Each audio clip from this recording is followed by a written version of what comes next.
Non IT వాళ్ళు అసలు ఏ course చేసుకుంటే బాగుంటుంది, ఎలా ఉంటే బాగుంటుంది. రీసెంట్గా నేనేం చేశాను, కొన్ని ఇన్స్టిట్యూట్ వాళ్ళు నాన్ ఐటీ వాళ్ళకి ఎలా చేస్తే జాబ్ గ్యారంటీ, జాబ్ పక్కా అని చెప్పి మాట్లాడడం జరిగింది.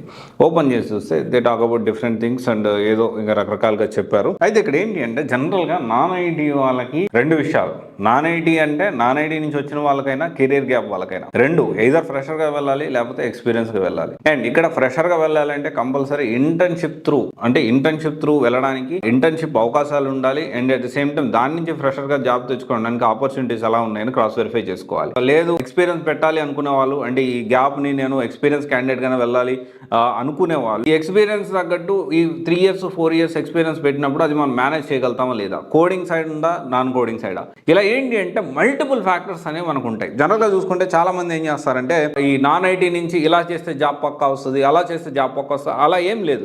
ఎవరైనా కానీ జాబ్ తెచ్చుకోవచ్చు. ఇక్కడ ఏంటి అంటే 2017-16 వరకు హై పాసిబిలిటీస్ ఉంటాయి. ఇంకా అక్కడి నుంచి తగ్గే కొద్ది ఏంటి అంటే మనకి కొంచెం అవకాశాలు తగ్గుతూ ఉంటే మనకు కొంచెం కష్టము, ఎక్కువ టైం తీసుకోవాల్సి ఉంటుంది. ఇవన్నీ కూడా మనం అర్థం చేసుకోవాలి. అలా కాకుండా కొంతమంది సైబర్ సెక్యూరిటీ కోర్స్ నేర్చుకుంటే నాన్ ఐటీ వాళ్ళు జాబ్ పక్కా వస్తుంది, లేకపోతే .NET నేర్చుకుంటే పక్కా జాబ్ ఇప్పించేస్తాం, అట్లా ఉండదు. అండ్ ఇప్పుడు డేటా సైన్స్ కానీ, డేటా అనలిస్ట్ కానీ, లేకపోతే జావా ఫుల్ స్టాక్ కానీ, ఇవన్నీ ఏంటి అంటే మీరు ఫ్రెషర్గా ఈ ఇంటర్న్షిప్ బేసిస్లో ఒకవేళ కెరీర్ గ్యాప్ ఉన్నా, నాన్ ఐటీ నుంచి ఐటీకి రావాలనుకున్నా, ఈ ఫ్రెషర్గా వెళ్ళడానికి ఆపర్చునిటీస్ ఉంటాయి. అంటే ఫ్రెషర్గా వెళ్ళడానికి అవకాశం ఉంటుంది ఈ కోడింగ్ సైడ్ వెళ్తే. నాన్ కోడింగ్ తక్కువ, లో కోడింగ్ ఉన్న వాళ్ళు ఖచ్చితంగా 4 years 5 years ఎక్స్పీరియన్స్ పెట్టి మేనేజ్ చేసే విధంగా ఉంటుంది. కాబట్టి 4 years పెట్టుకోవాలి అనుకునే వాళ్ళు ఆ ఎక్స్పీరియన్స్ కూడా మేనేజ్ చేసే విధంగా ఉండాలి.